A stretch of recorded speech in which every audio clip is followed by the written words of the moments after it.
Hello and welcome back. My name is Dr. Mark Taylor. This is the Delaware Tech Physics 111 Lesson 6, Part 3. This is part of the third lesson of Unit 2 on forces and energy, and it's a continuation of the section on forces Part 3, which includes work and power. And in fact, this is where we left off at the beginning of the discussion on work and power. So work is a method of transferring energy. Work is one method, heat is another method of transferring energy.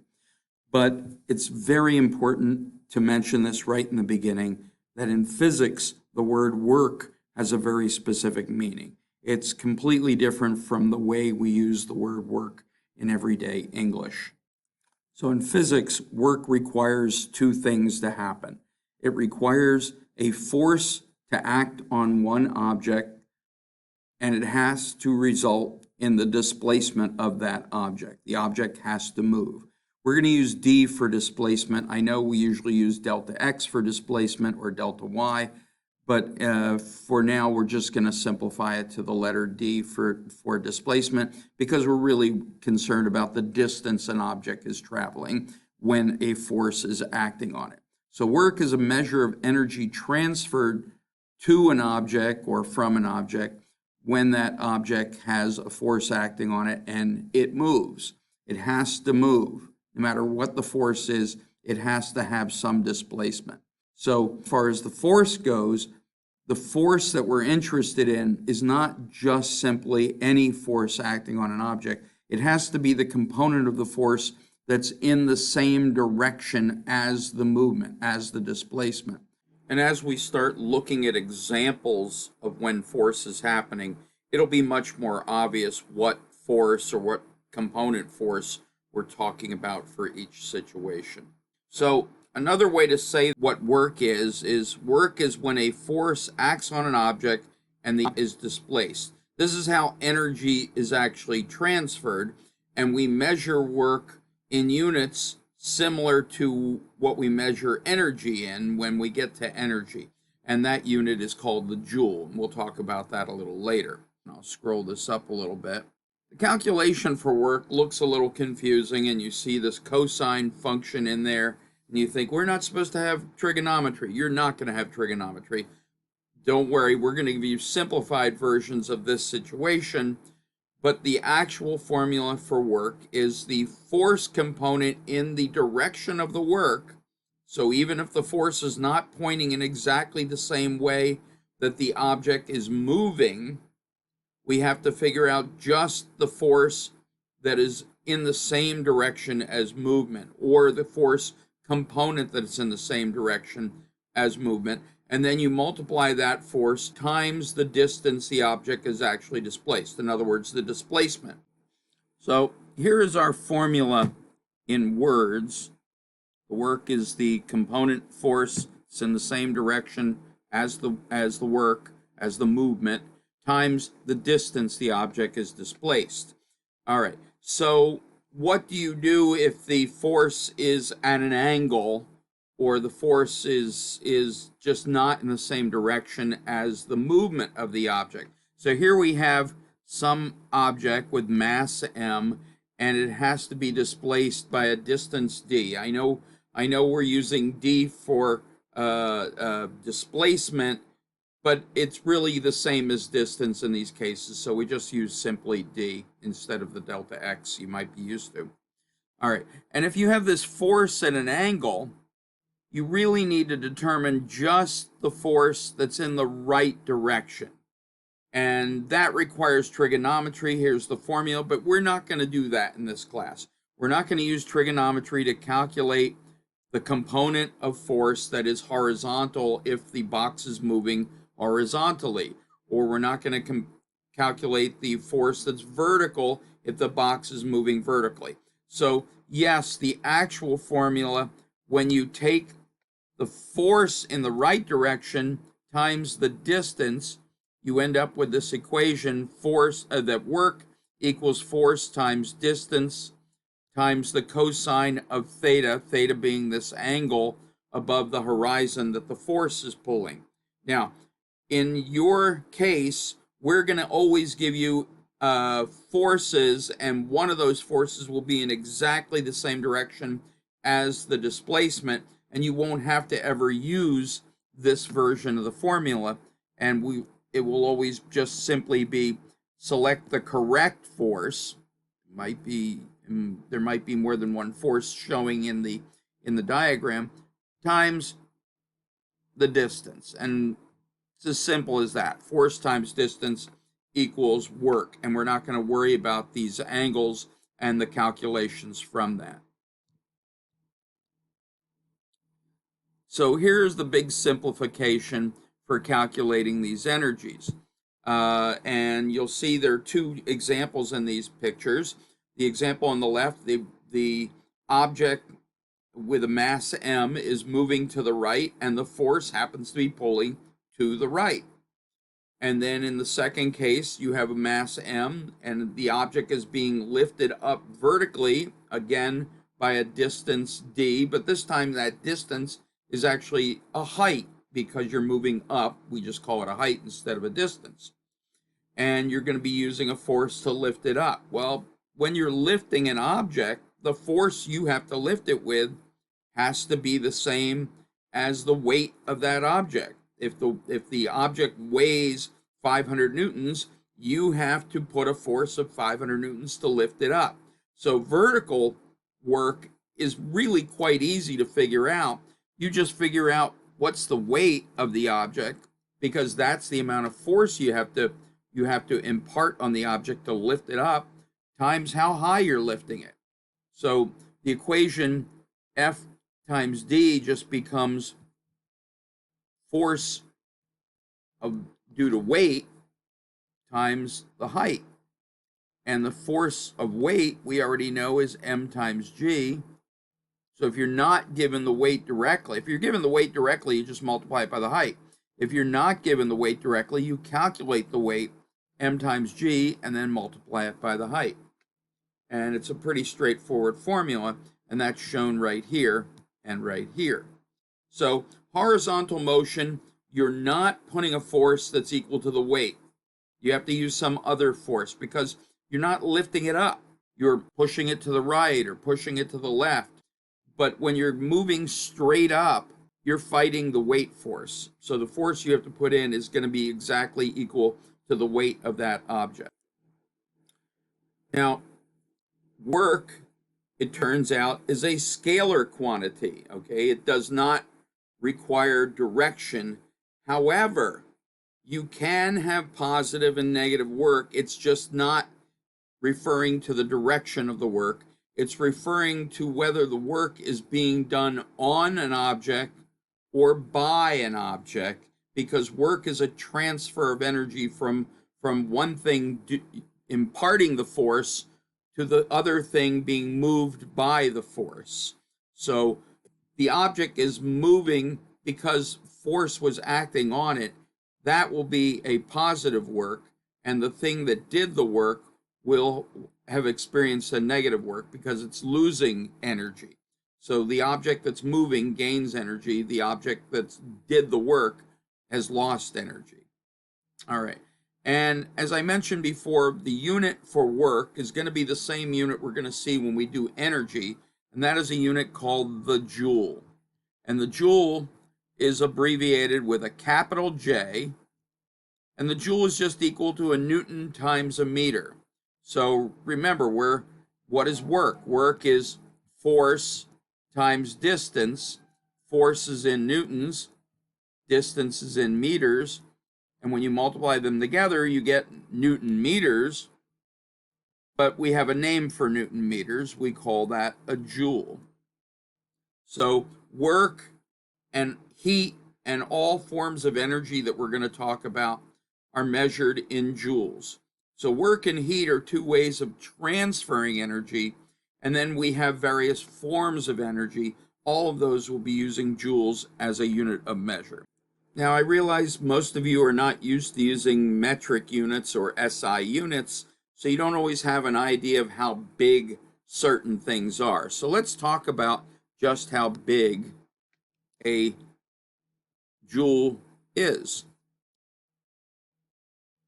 So the unit of energy is a joule. The unit of transfer of energy, like work and heat, is also joule. How big is it? Well, a newton is a small amount of force. 1 newton is a small amount of force. That's about the weight of an apple. So it's the force required to lift an apple. A joule is a small amount of work.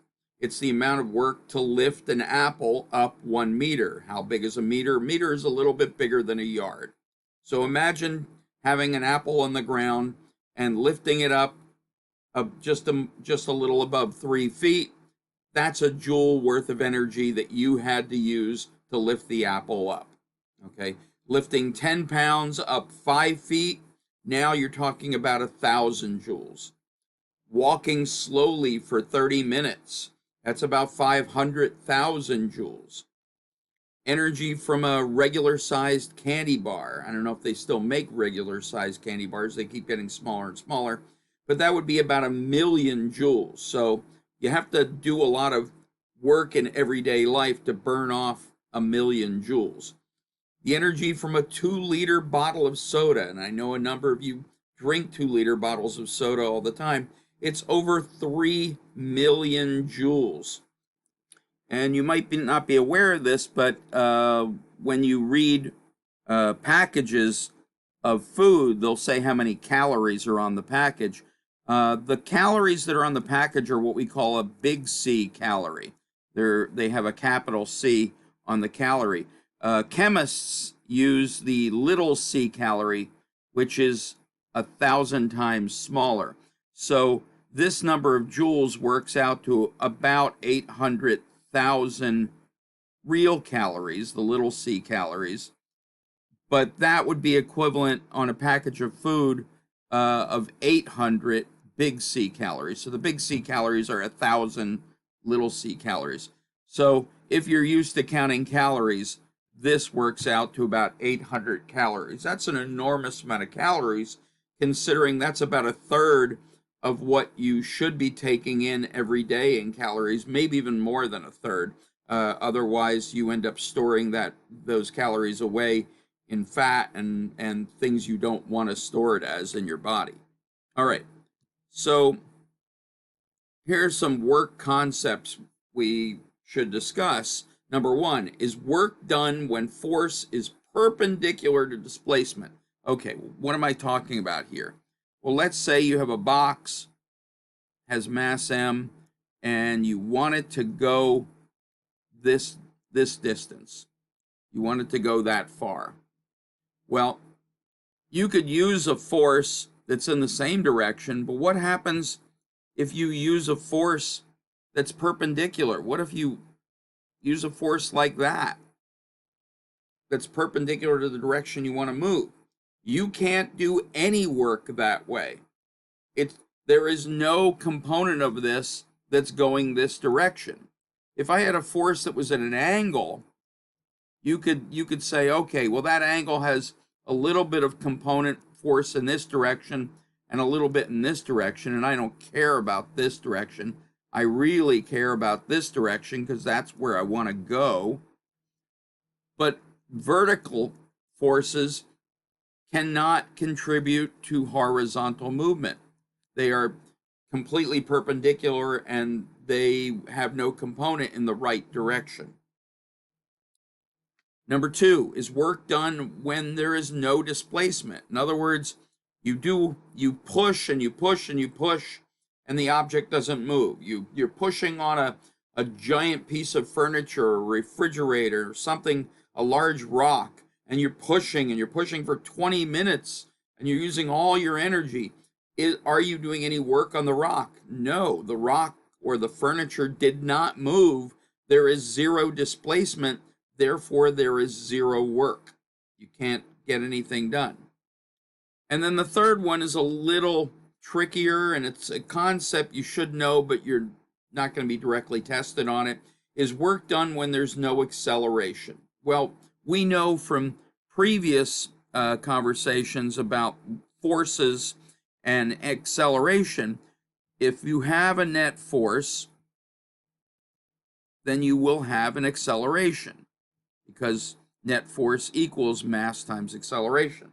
If you have an acceleration, you have a net force. If you have a net force, you have an acceleration. If there's no acceleration, that means there's no net force on the object you're moving, and therefore there is zero work.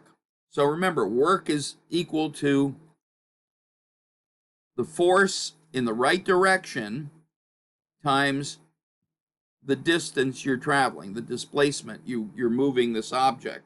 If there's no force in the right direction, there's no work. If there's no distance, no displacement, there's no work. If there's no acceleration, there's no force, and therefore there's no work. All three of these result in no work. So it's important to determine whether the work is done by just one particular force or the net force is done, the net work is done by the net force, the sum of forces. So you have to look at various forces. Now I'm going to tell you, for the problems you're going to get, there are almost always going to be situations where there's one force that you have to be concerned with, and you can disregard other forces. You just have to look for the force in the correct direction, in the direction of movement, in the direction of displacement. And I have a little note here that says individual forces like applied force or tension force or friction force, these can each do work. So let's say I had a block and I'm pulling it with a certain amount of tension on it, and I've got this tension force, and that's due to me using an applied force, and then you have a friction force backwards, and there might be a weight force down, and there's a normal force up. You have a lot of forces involved. Well, if the object is moving this way, we can disregard the perpendicular ones. They're not going to do any work. But the friction is doing work in the opposite direction, and the tension or the applied force is doing work in the forward direction. So you have different amounts of work.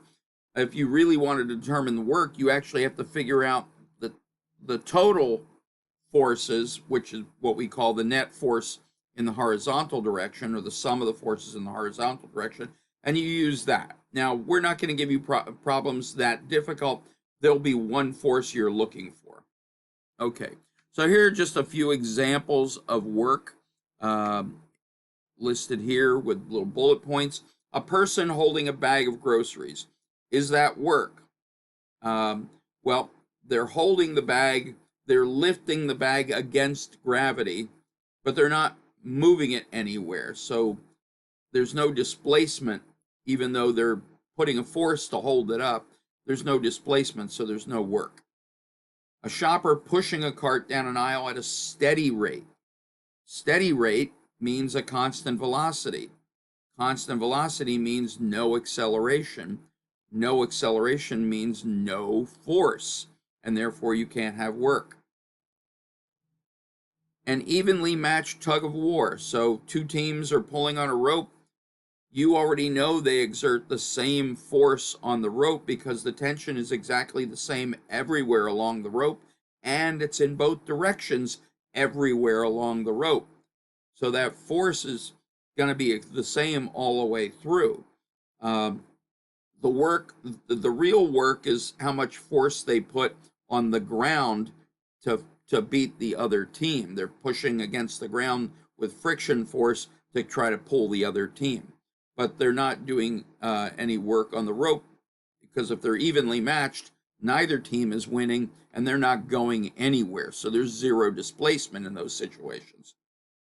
An engine moving a car at a constant speed. A constant speed, again, if it's constant velocity, if velocity is constant, this goes back to the 5 things I told you about. Velocity is constant, the acceleration is 0, which means the force is 0. And if the force is 0, the work is 0 also. Okay, before we start doing problems with work, we have a few other topics that are related to work we should cover. I'll just scroll down. And here we go. So the first of these topics is called Ideal Mechanical Advantage, or IMA. IMA is a number that tells us how much a machine helps us do work. So consider the fact that if you do the same job in a couple different ways, with a machine, without a machine, the amount of work necessary to do the job is the same amount of work. Your work that you do by yourself or the work the machine does is going to be the same amount of work. There's just no getting around that. The input work and the output work will be the same number, at least in theory. So you're going to put in a certain amount of energy, and the machine will put out a certain amount of energy, and those should be the same amount, assuming the machine is 100% efficient. And we'll get to that later.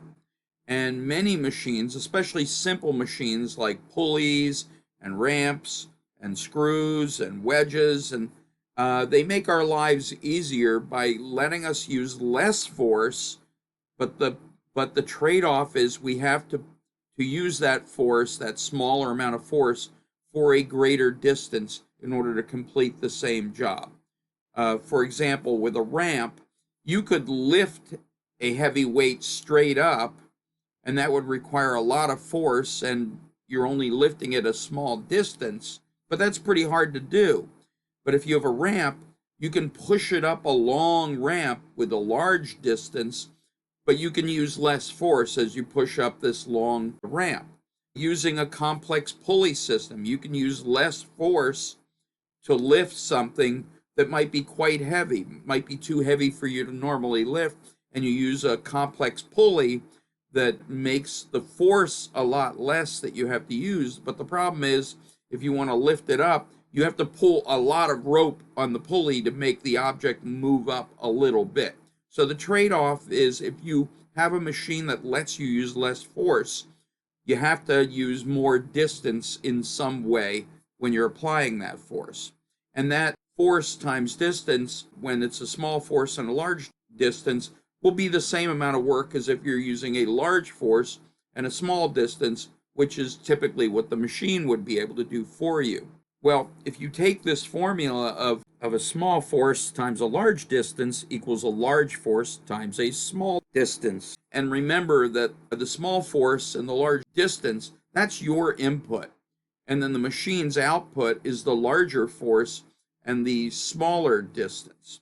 Well, if you have this formula, force input times distance input equals force output times distance output, the one in a box here, you can just rearrange this equation, and you're going to end up with this new equation right here that is basically two ratios. Input distance over output distance equals output force over input force. So you notice they're reversed from each other. Well, these two ratios are a constant called the ideal mechanical advantage, IMA. So the IMA is equal to both of them. You can use a formula, IMA equals the input distance over the output distance. In other words, the amount of distance you have to put in, which is going to be large. You have to pull a lot of rope on a pulley or push something up a long ramp with a large distance. That's your input distance divided by what you get out of it. The object is lifted up a certain height. That's going to be a smaller value. So this ratio tends to be a number bigger than 1. It might be 2 or 4 or 8 or 7.3, but bigger than 1. And that same ratio, IMA, is also the ratio of the forces, but now the output and input are reversed. It's the output force divided by the input force. In other words, you get a lot out of the machine relative to what you are able to put in using that machine. You can only use a certain amount of force on a pulley. You can only use a certain amount of force on a ramp, pushing an object up a ramp, but you get a lot of force out of it. The weight force of the object you're lifting might be much heavier. So you get this ratio. And these ratios, since they're ratios of distance to distance or force to force, the units will cancel each other. So IMA is a unitless value. It has no unit at all. Just like what you saw with the coefficient of friction, that's a ratio of the friction force to the normal force, force to force, so those units cancel too. So IMA has no unit, but the IMA is a number that gives you an idea of how much the machine will help you. It tells you how much less force you have to use, and it tells you how much more distance you have to input when you're using that smaller force. So, for example, if you had a pulley and it had an IMA of 4, that means you can use 4 times less force than you need to lift something, but you have to pull 4 times more rope. Likewise, if you had a ramp that had an IMA of 10, that means you can use 10 times less force than you would if you were just lifting an object directly straight up, but you have to push it 10 times more distance than the distance you're lifting it. In other words, you have a really, really long ramp that's 10 times longer than it is high. So you're pushing something up this long ramp and it only lifts it up a certain height, but you push 10 times more of that distance. But luckily, you only had to use a tenth of the force to lift up that weight. So it's a trade-off here, more distance so that you can use less force. So here are a couple examples. A complex pulley might let us use 1/4 of the force to lift a weight, but we would have to pull 4 meters of rope to lift the weight only 1 meter high. Less force than the weight, but more rope. We use 4 times less force, but we had to pull 4 times more rope. Okay, so if this thing weighed 1,000 newtons, you only have to use 1/4 of that force to pull on the pulley. 1/4 of 1,000 newtons would be 250 newtons, but you'd have to pull a lot of rope to get it to go up only a little bit. Number 2 says we might use a 100-meter long ramp to lift a 5,000 Newton weight up a height of 10 meters. Okay, 5,000 newtons is a really heavy weight. A human being would be very stressed to lift something that gigantic. But using a ramp, you could just push it up the ramp. So this would allow us to quote unquote lift the 5,000 Newton object up 10 meters, but you're doing it by pushing it up a 100-meter long ramp. So it's a long ramp that's only 10 meters high, but it's 100 meters long. But you get to use 1/10 of the force. In other words, you get to use only 500 newtons of force to push this 5,000 Newton weight up. And when you're done, the 5,000 Newton weight will have been lifted up a total of 10 meters. So the downside is we have to push it for 100 meters to get it to lift up 10 meters. We get to use 10 times less force, but we had to push it 10 times further than we actually lifted it up. All right. Another topic we need to cover is efficiency. So this is a real world percentage for a machine. What does that mean? Well, very few machines that you use in your life are 100% efficient. In other words, a certain amount of energy is pumped in to make the machine work, and then it puts out a certain amount of energy or a certain amount of work, and it's rarely the same amount of energy. You usually lose some energy, typically in heat. In fact, the only machines that I can think of right offhand that are 100% efficient are heaters, space heaters and other types of heaters, because all of the electricity, when you plug it in, all that electrical energy that goes into the heater, all of it gets turned into heat eventually. So they're pretty much 100% efficient. But just about every other device you use, a blender, even a toaster that's producing heat, a refrigerator, a lawnmower, everything is a little less than 100% efficient. So the ideal mechanical advantage is just that, quote, ideal. It's only exactly true if the machine is 100% efficient.